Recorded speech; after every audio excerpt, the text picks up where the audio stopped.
we are actually at Chatham House preparing and explaining on nuclear, and let's all carefully measure what we think and what kind of conclusions we are making. So our team is working on that. So be on the lookout on our website. Ivana, over to you. Yes, hi. Thank you very much for gathering this this important conversation today. Well, I definitely would like to start from thanking the international community and Britain, for that matter, what you are doing in this particular moment. But here, maybe my gratitude is almost over, because I think if we are here talking in the Chatham House, I think I can be pretty direct. And I think that we have to finally call a spade a spade. You know, just I probably will repeat something that I said earlier, that if the West has provided to Ukraine at least a fraction of what it is being provided at this particular moment, and action that is being at this particular moment, you know, if we were talking back in 2014, when it was the first attack launched against Ukraine in that particular moment, and when the aggression was first launched against Ukraine, we wouldn't have been here where we are today.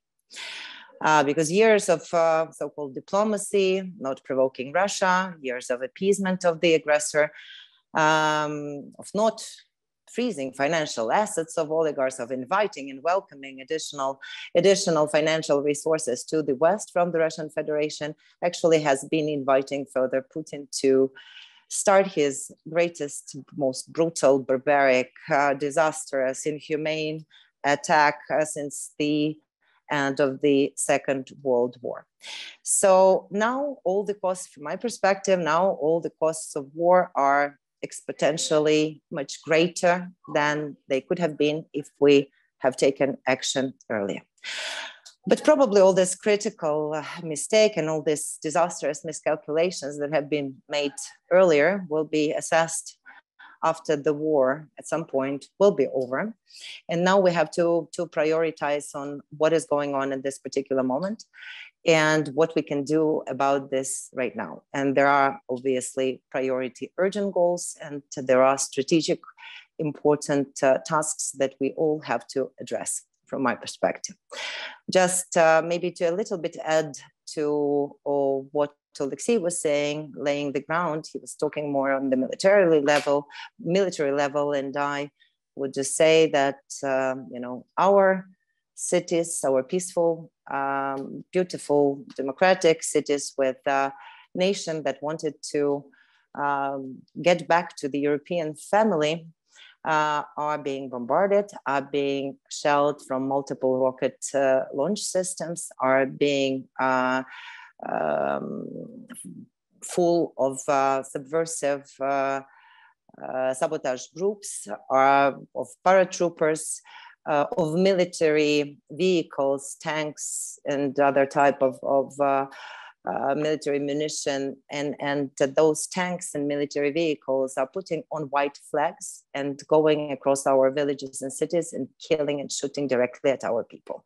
So you've seen the pictures of major cities being shelled, major cities are being encircled. People are not let out from these cities. Like, for example, today from Kherson, we cannot get anyone out because they are not allowing to. And at this moment, we do not see the readiness of the international community to actually engage in helping us to provide for green humanitarian corridors to evacuate kids and women from those cities that are being encircled and that are being bombarded, and to arrange for water and food to be brought into these cities, like cities like Chernihiv, cities like Sumy, cities like Kharkiv, Kyiv, Kherson again, and so on and so on.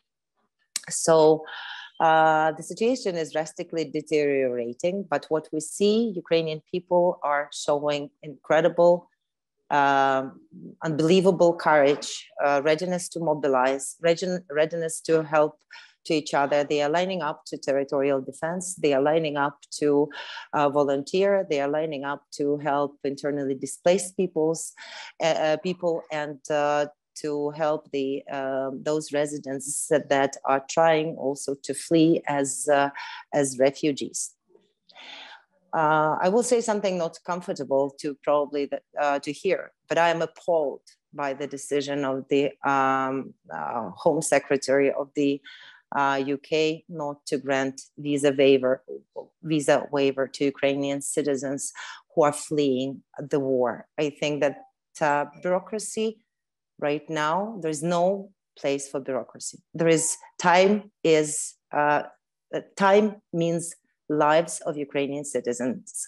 Time means an urgent action, means saved future for particular people that could thrive and that could live on and then pay back to Putin that has started this war. I think everybody finally has understood that there is no rationality in the decisions of this madman that has taken this decision to attack in non-provoked way Ukrainian state.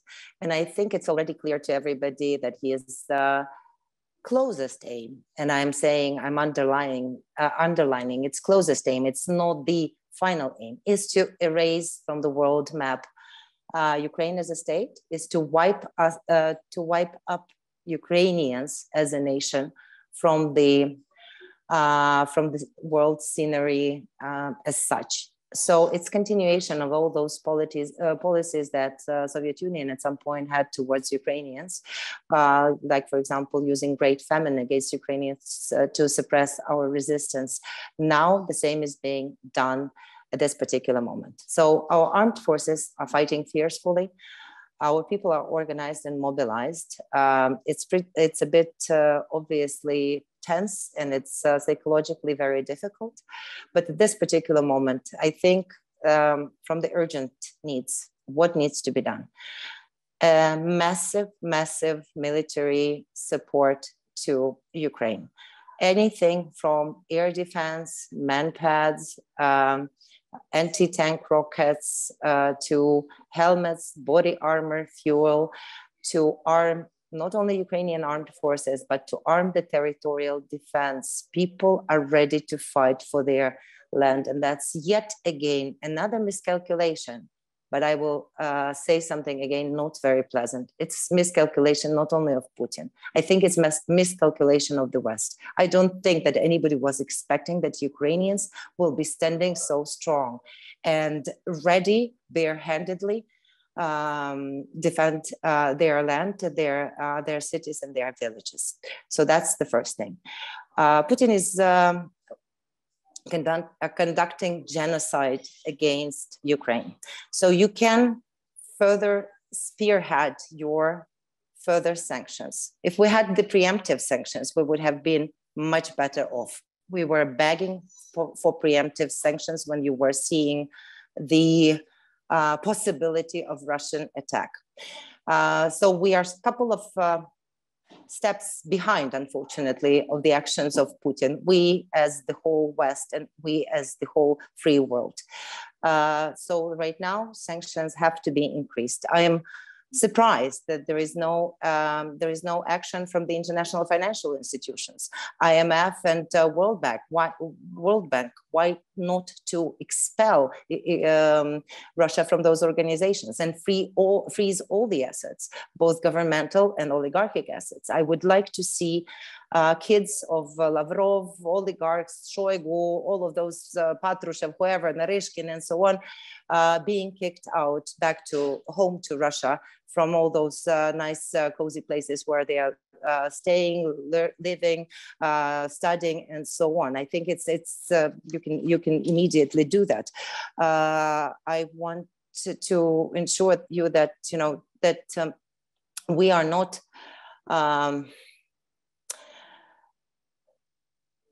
We are staying in shelters. We are staying in under bombardments, and I think if you critically assess the situation, you will understand that on your action, it depends whether your citizens will be actually also staying in shelters, will be also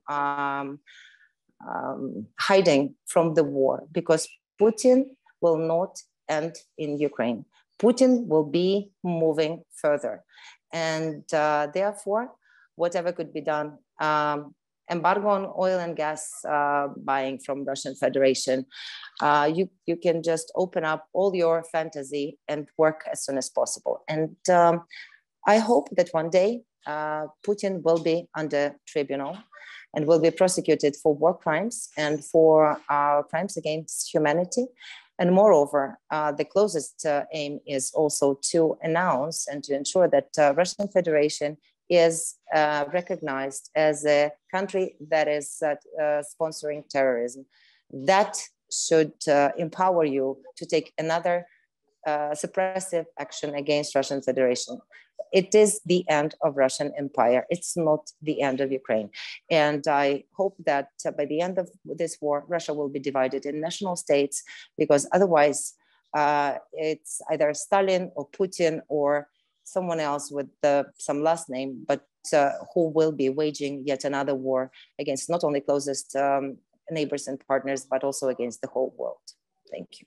I'm happy Ivana managed to plug in. So I'm quickly going to ask a question, because this is something that connects to what Alexei said about the right to protect, and where we are in the new phase where there will be huge civilian casualties and possible humanitarian disaster that is unvolving. Cyrus is saying, Ivana mentioned the use and potential abuse of the white flags in battle. This is a shocking story that came early hours this morning. Could any of the speakers comment on the humanitarian situation? What is the role of the Red Cross, the IFRC in this conflict, and what are the humanitarian needs of the remaining population? Have the integrity of symbols such as Red Cross been retained or violated? Ivana. Yes, thank you very much. Let me just, with a couple of points, reinforce what Metro was saying. I totally agree that the West is very cautious with regard to any possibility to introducing the no-fly zone. But I think that that's the only possibility at this particular moment to revert the situation. And that's probably the only possibility how we can ensure that that lives are being saved. And maybe the first step could be the airlift corridor or the no-fly zone on the capital cities that Metro was suggesting. But I think that all the thinking has to be included in terms of whatever could be ensured in this particular moment. Also, we didn't talk much about that, but the ecological catastrophe has is exponentially growing. And that is something that, you know, Putin doesn't even need to use the nuclear weapons. His flights, his airplanes are flying over Chernobyl zone and are from there targeting our Ukrainian cities. So we cannot fight back because we are cautious and we are wary of the situation, how that could lead to the ecological disaster if we hit the nuclear power station by protecting ourselves. So the nuclear threat and the nuclear risk is much closer than Putin using the nuclear weapons as such. So we have to understand that this points. With regard to humanitarian situation, it is unfortunately deteriorating every single hour. There are a couple of things. A lot of aid is being gathered by volunteers. A lot of aid is also coming by governmental channels from the western part of our borders. However, also, you know, there are limitations there to what we can, how quickly we can process it, even physically, just letting everything in, and how quickly it could be delivered to other cities in Ukraine. At this particular moment, Red Cross has not stepped in yet. We are hearing that there are some movements inside, so there are some decisions being taken, but at this particular moment, we do not have Red Cross unrolling its operation in full scale on the territory of Ukraine. And if that decision could be pushed for as soon as possible, that's something that you can also do. That's where we stand with the city of Kyiv. There's shortage of water, shortage of food, shortage of basic medicine as well. But we cannot arrange for delivery there in needed numbers. The same situation is with Kharkiv, the same situation is with Sumy, the same situation is with Chernihiv, and with Kherson, as I said. So unfortunately, people in some places, people are without electricity, without heat. The weather conditions are not positive. It's cold. Winter kicked in on the 1st of March, as opposed to spring on many territories, and that is creating a much more difficult situation for people on the ground. That's where we are. Let's take, I want you, because, I think you are representing different political parties. You are. I want to hear your view on talks, because there's a lot of hope, especially in the West, that these talks will quickly end war, that there will be a certain resolution coming out of it. How do you see this playing out? And maybe, Ivana, with your experience so much, your understanding international affairs and diplomacy, you can comment on China specifically here. But first on talks, there will be another set of talks today I understand from one of the questions. Is that true? To be very sincere, I'm not expecting anything from this particular rounds of talks with the Russian Federation. If we can expect something that could be some very maybe agreements on non-shelling of the civilian territories on the residential buildings. But as we are speaking, people are writing to us all these messages, just new information that hospital was targeted in Kharkiv, maternity house in some other cities. So that's probably something, this critical infrastructure, but medical infrastructure, if that could be saved, or something of that type. That could be we have our own experience of holding previous talks with the Russian Federation, and we remember very well when Minsk II was happening, and when the Baltsovo was shelled, and when there was agreement that from this particular hour on that particular day there will be a ceasefire, and from then and that was not honored in any way by the Russian Federation. So that's why I do not believe any single sheet of paper on which Russian Federation is even putting its signature, not to mention the promises or the lies that they have been pressing on the whole world. All this communication that you've seen with Macron or Scholz, all this diplomatic work that was ongoing during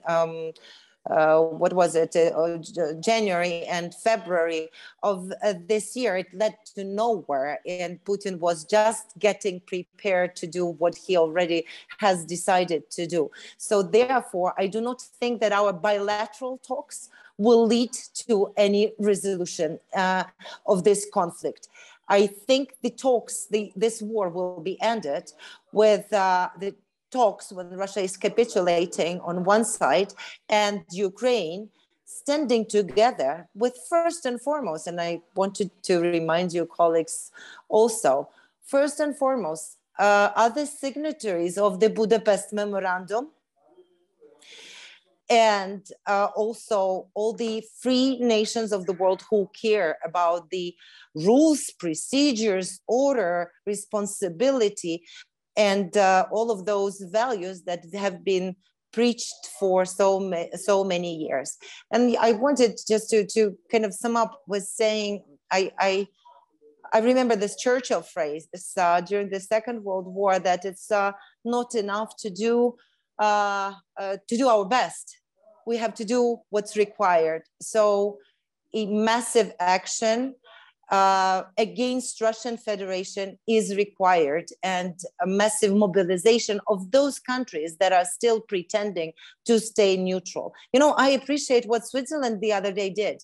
It's first time since 1815 that they actually have violated their neutrality by freezing Russian assets. So maybe it's the time of that type of action, when you are giving up on usual practices, when the usual procedures are actually being kind of put aside, and a totally different, as I said, very spearheaded approach is being used to this urgent need. Because I do also agree with Macron, and I disagree with Biden. I do believe that, unfortunately, Putin has already started the World War III, and we are all in the same boat. And we either fight back now with the least casualties we can get all together, or we will have millions of people suffering, getting killed, getting wounded,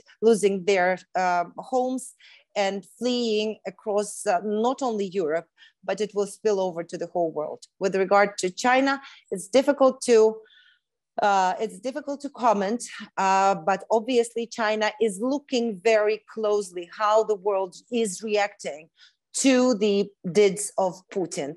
And if it sees any weakness, any weakest link in this action against Putin at this moment, definitely China will be using this as a precedent to solve those tasks that it has been putting in front of itself in the other regions of the world.